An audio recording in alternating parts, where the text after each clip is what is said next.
In this video, we're going to take a look at Organic Studio's Boron Brown. Let's jump straight to the end with my opinion. A beautiful brown with no lean towards any other color. Really a pure brown. There's only slight tone variation that you can get depending on what pen. This is a really good predictable performance. That boring that I used to refer to before, where boring is beautiful, it's a good thing. Now it does shade, not gently like we've frequently seen, but hard into the darkest tones as you write. Very obvious in it. I get that old world kind of feeling as I write with it, but I frequently do get that with browns. Even on toned paper, it doesn't lose its being brown. It doesn't change its tone. Though there isn't any toned paper in the review, I did use toned paper during my time with this ink, and it's absolutely beautiful. Organic Studios made one hell of a winner right here.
I like to change things up by using a different pen each day. Today that pen is a Pelikan M805 with a broad nib.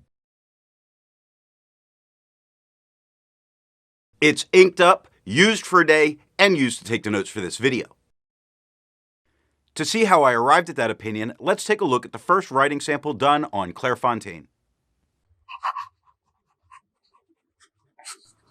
Looking at the fine nib, we get a beautiful brown tone. We get no feather, no spread. We do get some shading. Now, the shading that's going to go on with the fine is about the most gentle shading that happens. It's not really harsh here in how it shows itself. Like on the second line, the E gets much darker and it's all right there. There's no real easing into it. Look at scent on the second line. Straight into much darker journals. On the third line, straight into much darker tones.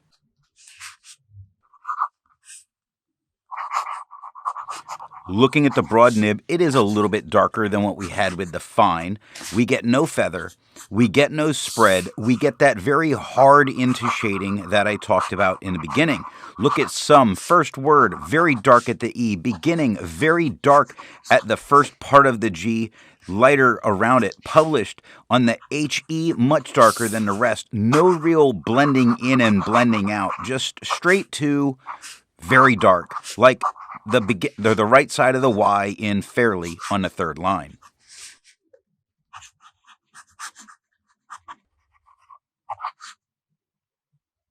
Looking at the stub nib, we get the same tone that we had with the broad. We get no feather. We get no spread. We get some beautiful shading as it happens. I do wish some of those darker spots were a little more frequent, but I'm going to blame that on pen choice over the ink because it's definitely showing how well it can do it. Look at that first word themselves. 3 different distinct dark spots. Beautiful.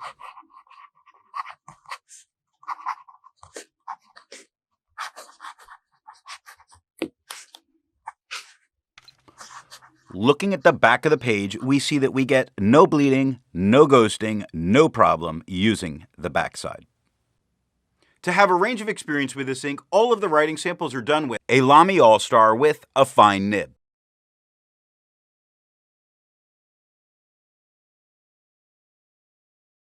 A Lamy All-Star with a broad nib.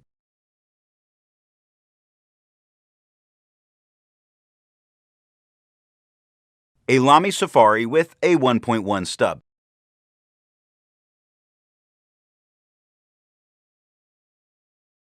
The next writing sample is done on a WritePad's reporter pad. Looking at the fine nib, still a very clearly, distinctly brown. You would have expected to see kind of a red lean normally. Not at all here. Absolutely brown, absolutely beautiful, with no feather, no spread, only a couple moments where there's some darker spots in the shading, not really shading especially well. This paper is a little bit more absorbent though, so that in itself is not surprising.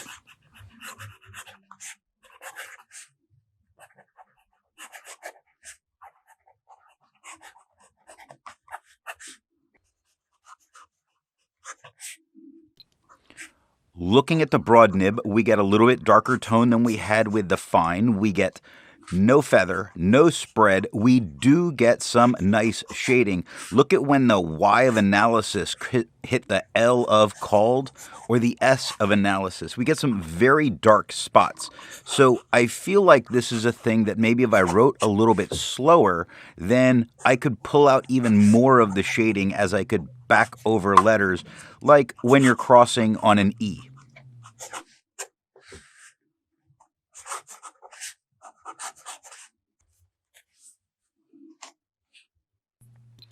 Looking at the stub nib, we get the same tone that we had with the broad. We get no feather. We get no spread. We get a few different spots of shading throughout, so we do get that very nice peppering going on. Look at the word then. Starts dark, gets light, gets dark. Beautiful. Same with he on the top line. Consolidated. We got a couple of dark spots show up in the same word, so it's doing very well at bringing in those very dark areas, really giving some character to writing.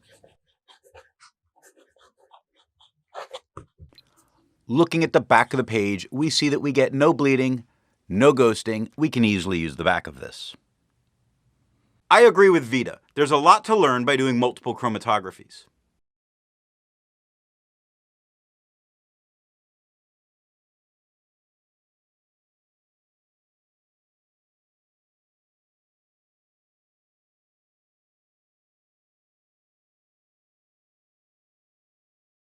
The next writing sample is done in a FieldNotes reporter's notebook.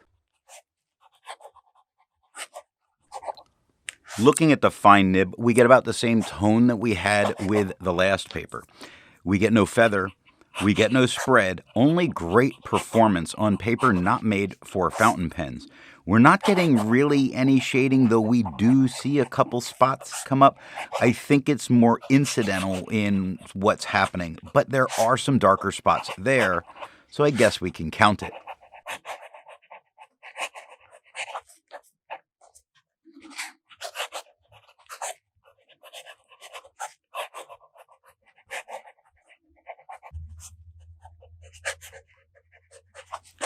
Looking at the broad nib, it is a tad bit darker than we had with the fine. We get no feathering. We get no spread. We get a couple of moments that are dark when we see the right side of the S on dimensions in the third line, or the H in where on the third line, or the word he on the fourth line. There's a little bit there. I wouldn't count on shading with this ink on this paper. The paper's really disarming it.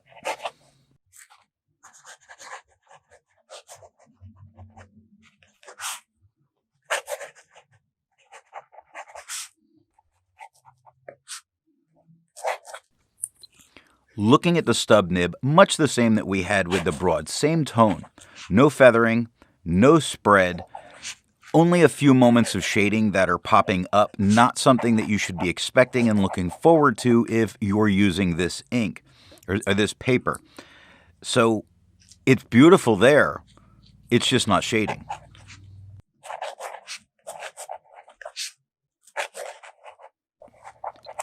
Looking at the back of the page, it does get a little bit deeper in there. It doesn't bleed through and touch the page underneath, and you could easily use the back of the page, despite the fact that in the stub, it appears to be a little bit deeper. Resistance tests are done to see how this ink can be expected to perform on the page, and more importantly, how hard it may be to clean from your pen. This smear is allowed to dry for 3 days before testing it. And here we see the results of the resistance test.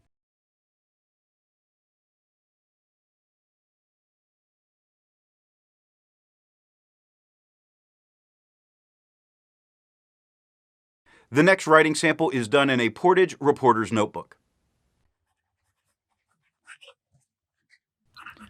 Looking at the fine nib, we get a rather straightforward brown. Now, we're not getting any feathering. We're not getting any spread. I think it's shading here a bit better than it did on the last couple of papers, but it's not doing it to a dark, dark tone. It's more going from a lighter to a nice mid-tone. Look at what's happening in dimensional, where it starts darker, gets lighter, gets darker, lighter, darker again at the eye, lighter. It's very nice. This paper always impresses me.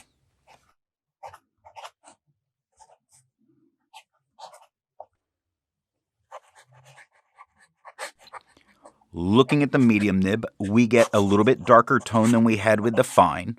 We get no feather. We get no spread. We get almost no shading. You could really point to the 2 or 3 spots where it happens.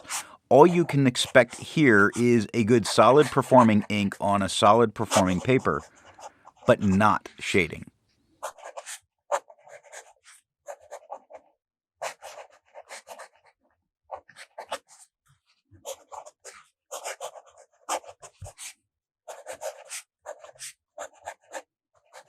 Looking at the stub nib, we get about the same tone that we had with the broad. We get no feather. We get no spread. We get some shading going on, unlike we've had anywhere else. Look at how compare starts as a nice mid-tone, gets very dark at the E, but then look at width. Much lighter than everything else around it, gets very dark at the H. Best shading that we've really seen going on here. Very nice.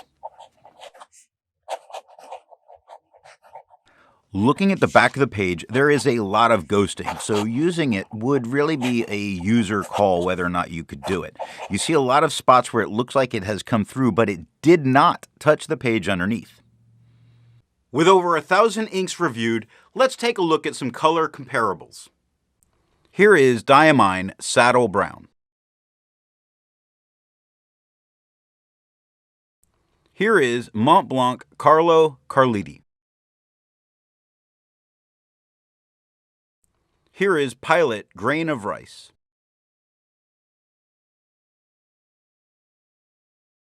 Here is Sailor Do You.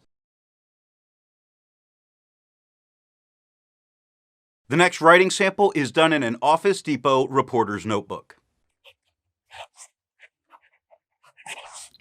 Looking at the fine nib, it is a darker tone than we've had with the fine on any of the other papers. It does feather. I think if you're aware of what you're going to have, you could kind of live with it, even though it's spreading. And the two, if you're prepared for it and you write larger for it, I think you could do okay. I just don't choose to change up the way that I write just for writing samples. It technically gives a few spots of shading. Look at has and to. Both of those words start darker and get lighter.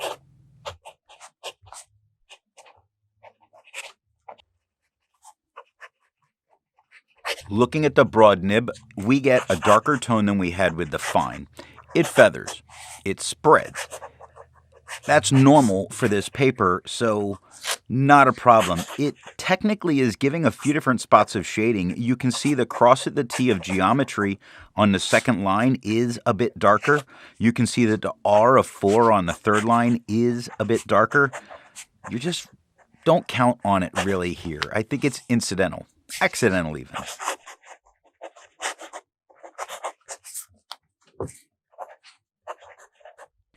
Looking at the stub nib, we get about the same tone that we had with the broad. We get very tiny feathers. They're more pronounced when you look at words like least on the first line, or the T's of that on the first line. We get a bit of spread, but I think the spread is manageable, as is the feathering if you really had to.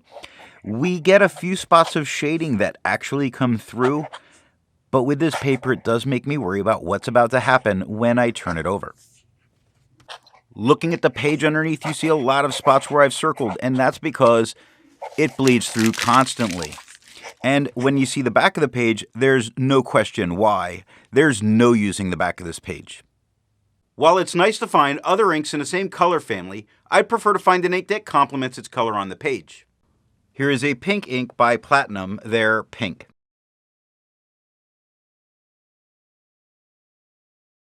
Here is a green ink by Krishna, they're Elam.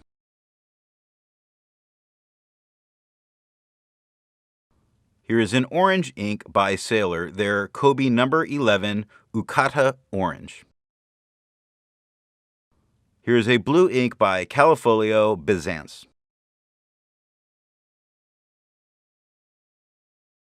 The last writing sample is done on 20-pound copy paper. Looking at the fine nib, we do get some feathering. More feathering, I think, here with the fine than on the last paper, but it never does very well with ink either. We get spread. I don't think the spread is horrible, but that looks a little bit thicker than a fine normally. We get no shading. I think as long as this doesn't come through, you could call it acceptable. I don't think the tone of this brown looks especially good with this paper.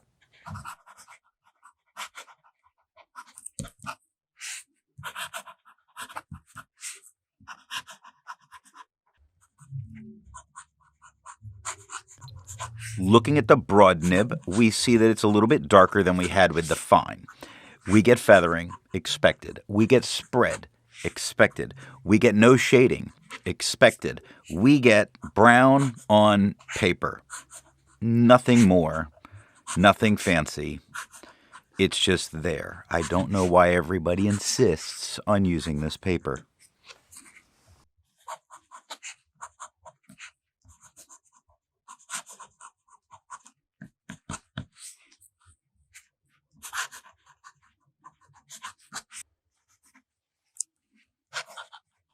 Looking at the stub nib, we get about the same tone that we had with the broad. It feathers a lot. It spreads. Yup. Does it shade? No. But it's brown and it's on paper. Technically, you're leaving your mark on paper, so it is working. I just really do avoid this as much as I can. It is unfortunate to see.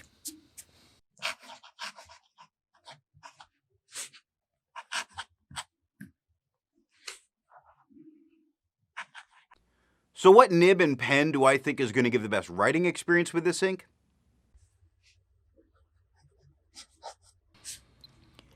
This is a great candidate for the Dealer's Choice Awards, where I really think you could probably put it in any pen and probably get an experience you would very much enjoy. It's a great ink that's so consistent in how it writes, but I think the shading is a little bit more frequent from some wetter, medium, or broad pens.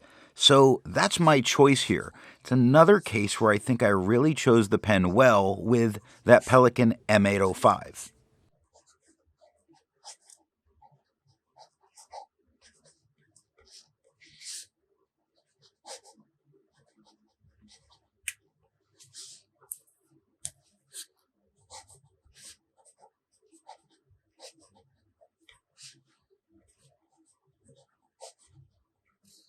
I hope you got something out of this video, and if you want to support the channel, you can over on Patreon. Thanks for watching.